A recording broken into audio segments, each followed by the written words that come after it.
اكيد قابلت شخص عنده خنف، اكيد قابلت شخص صوته بيطلع من مناخيره، اكيد لاحظت ان في اشخاص بتيجي تكلمهم اصواتهم مش مظبوطة، اكيد لاحظت انك تعرف حد بيشخر وهو نايم كتير ومش مرتاح في النوم، اكيد لاحظت اطفال عندهم شفة ارنبية، اكيد لاحظت اطفال عندهم حاجة في شفتهم ومش عارف ايه دي، اكيد لاحظت ان في بعض الاشخاص عندهم شقوق داخل الفم.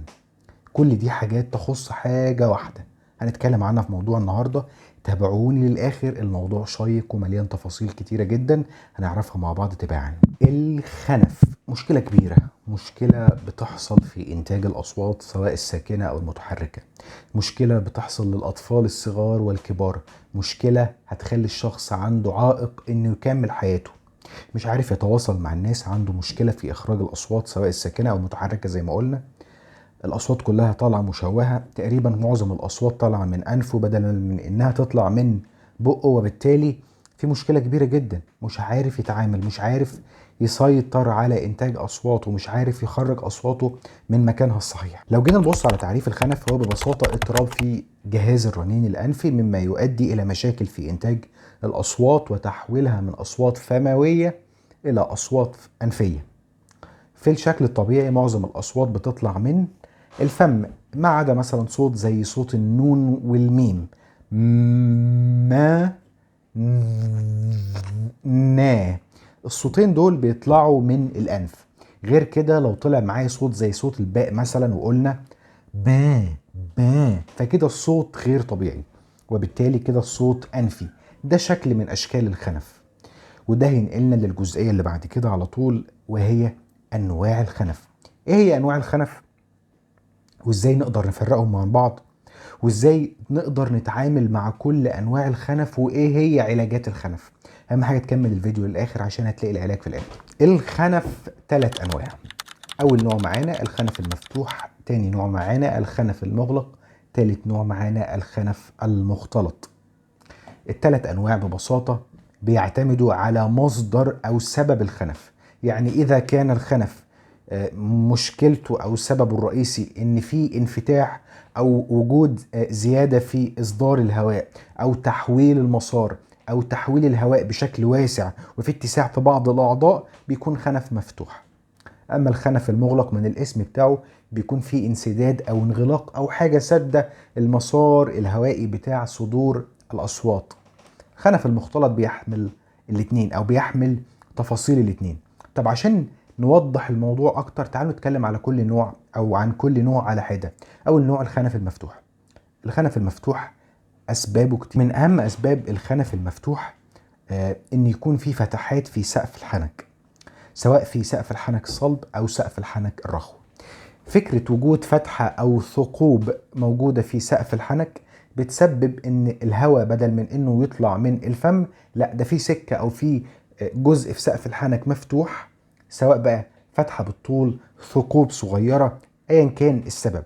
الفتحات دي بتخلي الهواء يطلع لفوق وبالتالي بيحصل مشكلة في إنتاج الأصوات. يعني الفتحات الصغيرة أو الثقوب والشقوق الطويلة أو الكبيرة. أحيانا بيصاحب هذه الشقوق شفة أرنبية، يعني بيكون شفة أرنبية في الشفة العليا عادة بيكون مصاحب لها شقوق، وهعرض لكم بعض الصور سواء للشقوق أو للشفة الأرنبية عشان تعرفوا الشكل بتاعها بيكون عامل إزاي. طيب بشكل عام، هل الاسباب دي فقط او الشقوق دي فقط هي المشكله او هي اللي بتسبب الخنف المفتوح؟ لا، في اسباب اخرى. اسباب اخرى زي مثلا قصر في سقف الحنك، يعني سقف الحنك الرخو تحديدا اللي هو في نهايته اللهاء اللي واصل لعمق او جدار البلعوم قصير، فبالتالي ما بيقفلش كويس، القفله بتاعته ما بتوصلش للجزء اللي انا عايزه وبالتالي الهواء بيطلع من تحت لفوق، مشكله.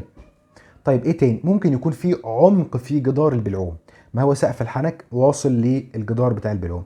طب اذا كان هناك عمق هنا، يعني الجدار بدل ما هو واصل لبعضه كده، لا ده هو عميق كده ومقعر للداخل، فبالتالي برضو القفله والفتحه بتاعت سقف الحنك مش مظبوطه. قد يكون ايضا هناك مشاكل في التحكم فقط في سقف الحنك الرخو. سقف الحنك الرخو اذا كان غير متحكم فيه او في ضعف في الاعصاب او لا قدر الله شلل في سقف الحنك الرخو، طبعا وقطعا هيسبب ان التحكم في سقف الحنك الرخوي في اصدار الاصوات هيكون غير منضبط، وبالتالي الاصوات هتطلع من الانف وبتبقى الاصوات انفيه، والشخص هيتحول الى شخص عنده خنف. نقدر نقول كده ان الموضوع دلوقتي بيظهر مع الفحص الاولي. يعني اذا كان الطفل تم فحصه بشكل علمي ودقيق من طبيب الاطفال بعد الولاده مباشره، واذا ظهر عليه اي عرض من الاعراض السابقه سواء شقوق او فتحات او اي عرض يسبب ولو بشكل بسيط خنف، قطعا طبيب الاطفال بتظهر معاه هذه الاعراض في بدايه الفحص اللي بعد الولاده مباشره. والحمد لله في مصر دلوقتي او في معظم الدول العربيه طبيب الاطفال بيكون مستني الطفل بعد الولاده مباشره، سواء في المستشفيات الحكوميه او الجامعيه او حتى في العيادات الخاصه. فبالتالي فكره الفحص بعد الولاده بتقي الطفل بعد كده من حاجات كتير، زي مثلا فكره التدخل المبكر اللي بيحصل بتقي من بقى مشاكل في الخنفه والاصوات وخلافه. عاده الخنف المفتوح بيصاحب له مشاكل اخرى. الموضوع مش هيتساب كده برضه. لا قدر الله لو شخص عنده سواء فتحات او ثقوب او اي حاجه من اللي انا قلتها سابقا، بتلاقي مصاحب ليها بعض الاعراض الاخرى اللي يعني انا اسف مقرفه شويتين. الاعراض دي بتتمثل في ايه؟ اولا بتلاقي الشخص عنده مشاكل في البلع والمضغ وبلع السوائل. بالتحديد تخيل ان شخص عنده سقف الحنك بتاع الفم او سقف بقه ببساطه في ثقب او فتحه او شق كبير.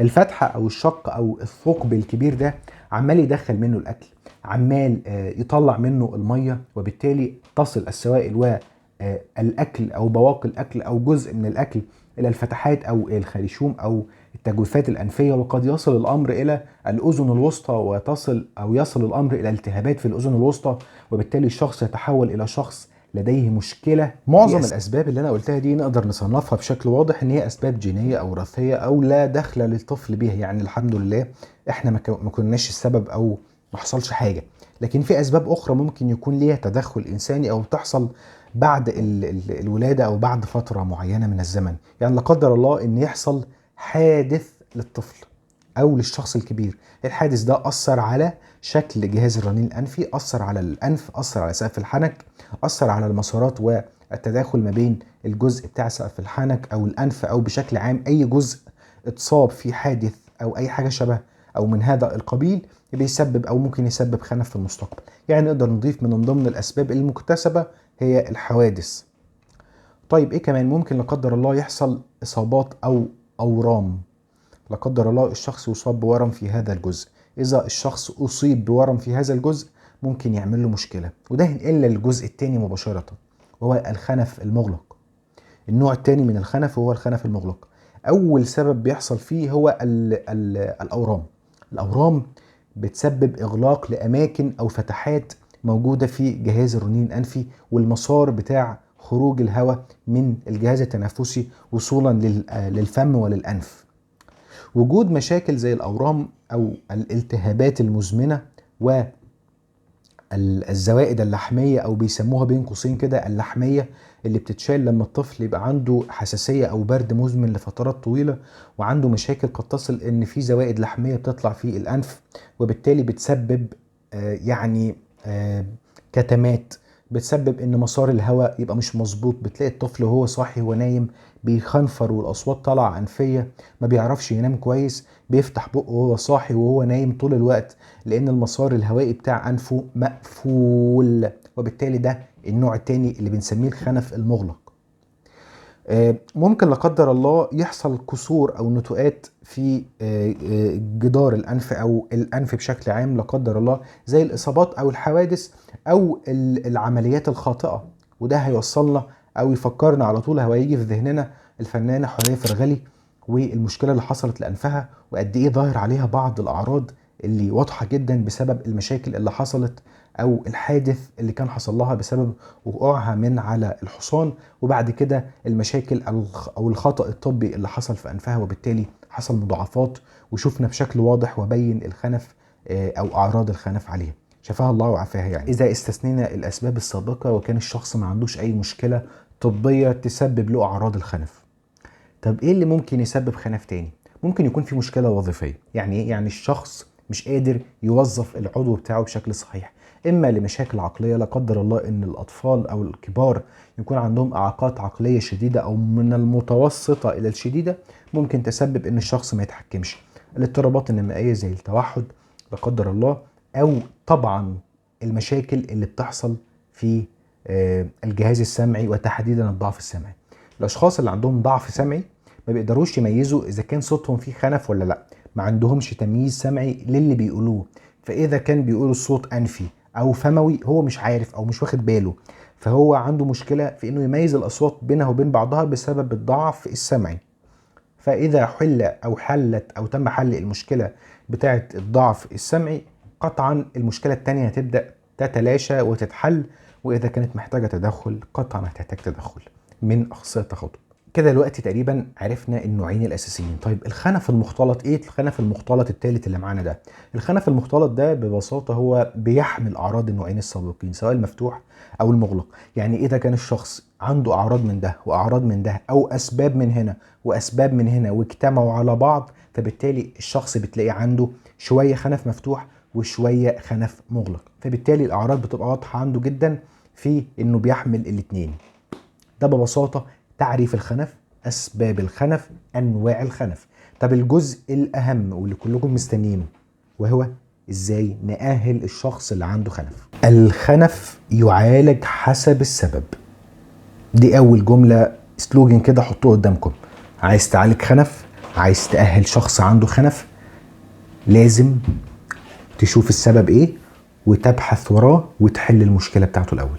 يعني اذا كانت المشكله تحتاج تدخل طبي، عالجه طبيا الاول، اعمل جراحه الاول، لكن ما تروحش تسيب السبب وتروح تشتغل على الاعراض. طب يا فرحتي هحلها ازاي؟ ما هو اذا كان في ثقب في سقف الحنك وانا عمال احاول، طب يا حبيبي ما هتحاول ازاي؟ ما هو في ثقب، روح لدكتور جراحه خلي الثقب ده يتشال. في دلوقتي حلول طبيه واضحه.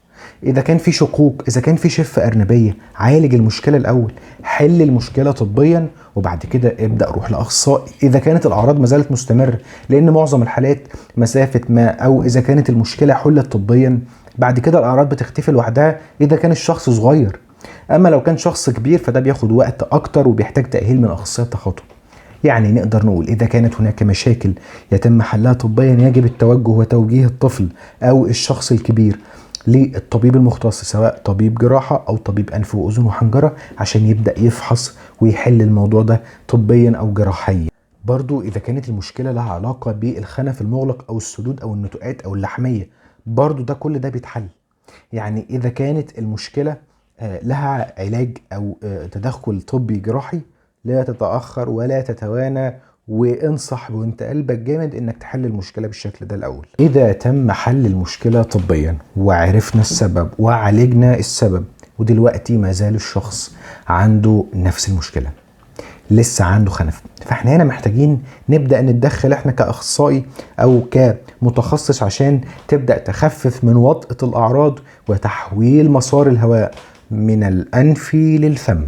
وده أول هدف بنشتغل عليه، إن الشخص بدل من إنه نفسه بيخرج من الأنف أو الأصوات تخرج من الأنف، بنستهدف إن الأصوات تطلع من الفم. طب إزاي؟ أول حاجة لازم ندرب الشخص الأول إنه يعمل تمرين تنفس من الفم والأنف مغلق. ممكن نستخدم معانا مشبك، ممكن نستخدم أي حاجة سدادة تقفل لنا الأنف، ونبدأ ندرب الشخص تباعا ان النفس بتاعه شهيق والزفير يبقى من الفم. كمان ممكن تخلي الشهيق من الأنف وخروج الزفير من الفم، بس ده في مرحلة متقدمة. طيب إذا كان الشخص بدأ يطلع معايا النفس بشكل كويس وبدأ يحول مسار الهواء، ساعتها ببساطة هبدأ أدخله بقى مجموعة من الأصوات والكلمات والجمل، وأبدأ تباعا أطور معاه اللغة بالشكل الجديد لحد ما يصل إلى مرحلة من الابتعاد عن الأصوات الأنفية وتحويل كل الأصوات إلى أصوات فموية. ده ببساطة التعامل مع حالات الخنف، أو إزاي تعرف تتعامل مع حالات الخنف. طبعا ده بيتشرح بالتفصيل أكتر شويتين ثلاثة في الكورس معايا، واللي حابب ينضم للكورس ممكن تسألوا في التعليقات، وهسيب لكم الروابط اللي من خلالها تقدروا تخشوا تحجزوا الكورس معايا ان شاء الله. اتمنى يكون موضوع النهارده كان مفيد بالنسبه لكم. اتمنى اشوف الدعم منكم. اعملوا لايك للفيديو واشوف التعليقات والاسئله، وان شاء الله هرد عليكم تباعا او في فيديو اخر اذا كان الموضوع محتاج شرح اخر. كان معاكم احمد جمال، اخصائي التخاطب والفئات الخاصه. سلام.